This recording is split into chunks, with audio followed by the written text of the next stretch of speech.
Hey everybody, Who's Your Jedi here with another review for you. This time I'm talking episode 10 of Total Drama All-Stars, the Obsta-Kill Kourse.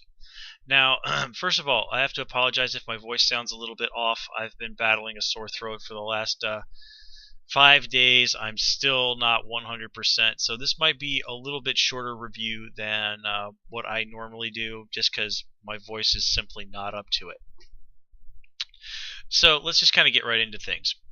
So, first thing, apparently Scott and Courtney are back together again in this episode. Honestly, I'm getting a little bit tired of this particular plot line. And frankly, part of it simply is, one, if you stop and think about it, this is odd for multiple reasons, because Scott's whole thing last season was, getting ahead by sabotaging his own team. And that really seems to me like so contrary to Courtney's spirit that, you think she would actually be more repulsed by Scott than attracted to him. But, Courtney, I guess, is somebody who is very much attracted to people who are her opposites. So I guess there's that. But yeah, this episode really just highlights that Courtney would actually be a really, really horrible girlfriend. But as Scott himself says, he likes himself the boss. He likes himself the bossy ladies. So, well, Scott, if that's what you go for, man, you probably couldn't have found a better choice than Courtney. It's a Korean red ginseng drink that I picked up. It's really good for sore throats and colds. So anyway, now this episode, another thing, is that I liked is we finally get a translation for Alejandro's last name, which is Burros Muertos, or my Spanish sucks. Anyways, now if you've actually paid attention to any of something like TV tropes or whatever, you've noted that's what his name means. And I mean, basically, if you have even the most basic of Spanish, you'll understand what his name means. But having it spelled out for everybody, I think, is definitely some humor that's been long overdue. And this is an episode that's kind of overdue deals with a lot of stuff that's really been overdue for Alejandro. He gets voted off the show for the first time, and this now makes it official that everybody on Total Drama has now been voted off at least once. And this also kind of brings it ahead to his conflict with Mal, with Alejandro coming up the loser. So really, who would have thought that Alejandro's match in terms of scheming was technically Mike? But, Alejandro hasn't quite been his devious self, at least as successful at being his devious self as he was in Total Drama World Tour. So, I guess maybe that's inevitable. And, hey, speaking of former, very good at manipulating people, have I commented lately on how much Scott used to be good at that, and now he is just... Yeah, I mean, man, I'm really kind of disappointed with what they've been doing with Scott. Scott versus Alejandro is stuff that had real potential, and it just has gone nowhere. This is kind of like the real downside that I've talked about this before of Total Drama writers, is that they will sometimes latch on to one aspect of a character's character and just run it into the ground. Or they'll sort of, it seems like they say okay, we've exhausted that particular aspect of this character, let's do this with them, and then they take that and they run it into the ground. I kind of miss the more nuanced takes on the show's characters that we got in some of the earlier seasons.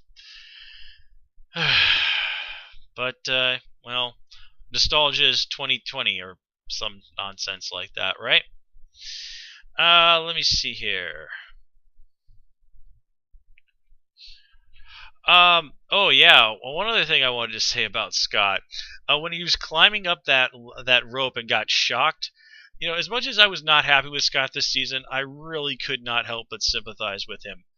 When I was in high school, I actually was trying to unplug a radio, and the cord, the rubber cording around it that protects you from the wire, was frayed, and I ended up getting a pretty nasty electric shock from that. And in this episode, you kind of see Scott getting shocked. You sort of like see him like his skeleton and all that other stuff, like you see in like classic Bugs Bunny cartoons. I swear to you, when I realized what was happening to me, that was the first image that popped into my mind, which was followed by, "Oh my God, I'm being electrocuted," followed by, "Oh, this doesn't hurt as much as I thought it would." It still hurt. Getting electrocuted is not fun. And then I managed to pull my hand away and was like, "Ah!" So yeah, that's my little tale of a brush with death. Almost getting killed by a crappy radio. Huh, what a rotten way to go, huh? Granted, not as rotten as some of the way some of the total drama interns have died, but, well, for whatever problems I might have in life, working for Chris McLean is not one of them. Let me see here. Yeah, and another thing I noticed this episode is Courtney says, well, she had kissed Alejandro years ago. Okay, now, exactly how old these characters are and continuity in terms of real world time, I think trying to figure stuff like that out is really just sort of a waste of time. As far as I'm concerned, the total drama characters basically exist in comic book time. They age not, or they don't age, or they age very little. They're like how Bart Simpson has somehow managed to be in the 4th grade since like 1989. But still, just hearing Courtney use the actual word years, it threw me for a little bit of a loop. Now, let's see. Not really a huge amount to say about what's going on with Mike.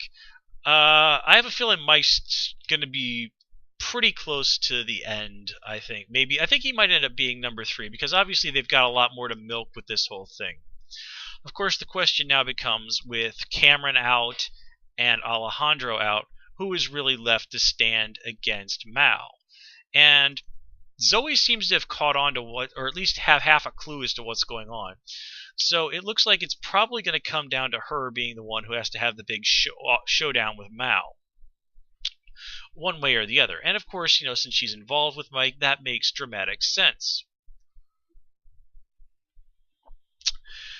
Now, what does this mean in terms of who might be, the final 2 contestants? Well, Zoe, I just have to say, just because there's still a good bit of story left with her, I think has a fairly decent shot. Now, me personally, if of everybody going around, I would actually personally like to see it be a fight between Zoe versus Gwen.